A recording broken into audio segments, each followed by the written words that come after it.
the good life is what allows the person to live decently, comfortably. But when there is more than that, that's what we call excess. I could use an example of what happens in particular social classes in our countries, where you see a family with probably only 2 children, which is quite recent on the continent, and with a house of probably 7 bedrooms, a garage for 5 cars. So this required by a family of that size. Is it what's good living, or that is simply excessive consumerism within the context of a single family? And I think this is what should kind of guide the determination of what is excess. I don't want to go into what excess could mean in terms of a business, but because I want to stay on the ground of what the dignity of the individual is.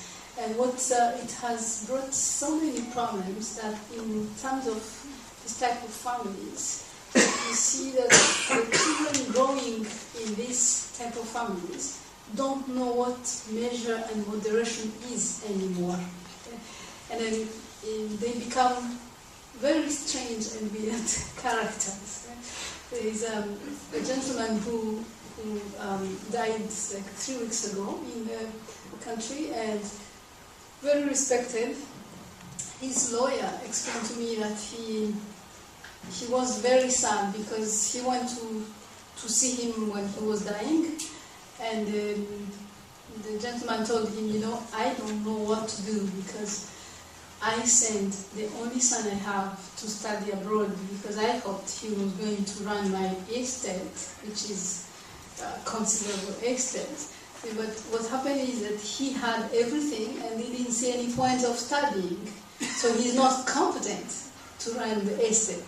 So I have to leave my estate to someone else who is competent because this young man never did anything. So the impact of that excess in how people understand themselves as human beings is something that is really worrying. So I think that should more or less give the indication of what I consider to be excess. Now, is it possible to control that in a free society?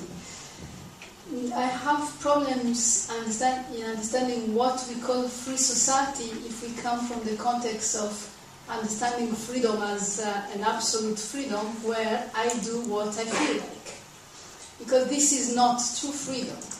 If freedom is being free to do what I feel like, I will necessarily interfere with other people's freedom.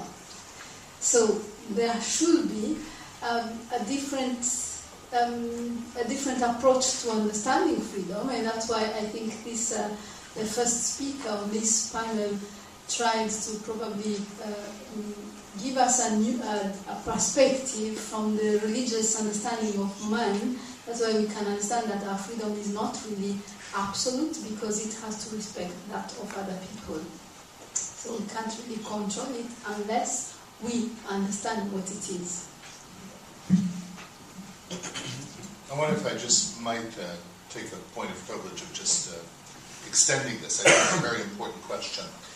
I think much of what you said, Dr. Kankindi, is very valuable, very important in informing the moral basis of a free society.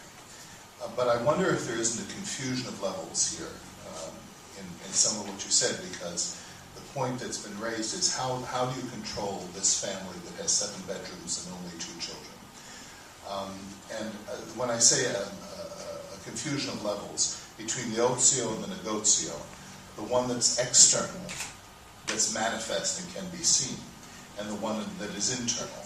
It seems to me that the problem isn't the external.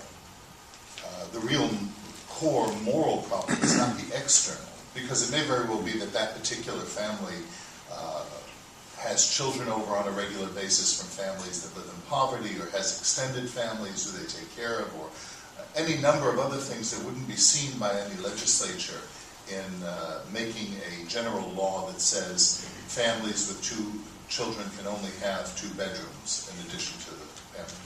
But if we affect the ozio, the interior liberty, which is I think what you were getting at just in your last point, which is, by the way, a paraphrase of Lord Acton, that the liberty of which we speak is not the freedom to do what we want, but the liberty to do what we ought.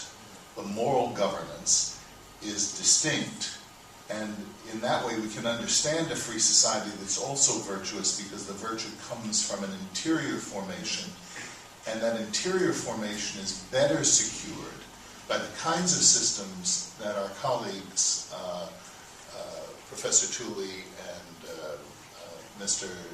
Chainery Hesse, have described, of associations of people who are operating in the best interests and with greater knowledge for the well-being and the moral formation of, for instance, their children, and thus the society as a whole. Thank you, but I suppose that what you mean is that when we are talking about the education, internal education, that's what should provide the guidance in the behavior. So that cannot be controlled by anybody. It is some kind of self-control, but that had to be guided by moral principles, not so much by mechanical regulation. In that sense, I think we agree on the principle.